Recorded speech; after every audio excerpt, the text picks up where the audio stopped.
গোপালগঞ্জের স্বেচ্ছাসেবক দলের কেন্দ্রীয় কমিটির সভাপতি এস.এম. জিলানীর গাড়িবহরে আওয়ামী লীগের হামলায় একজন নিহত হয়েছেন। নিহত শওকত আলী দিদার স্বেচ্ছাসেবক দলের কেন্দ্রীয় কমিটির ক্রীড়া সম্পাদক।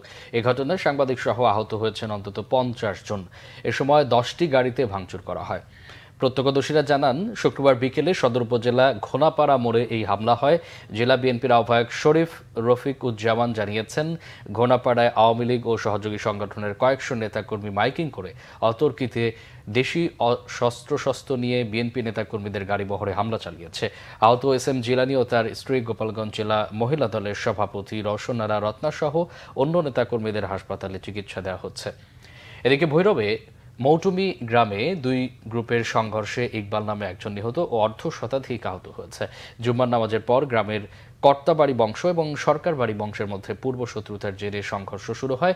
এ সময় দুপক্ষের শত শত লোকজন দেশীয় অস্ত্র, লাঠি, বল্লম, ডেটাসহ ইটপাটকেল নিয়ে মাঠে নামে।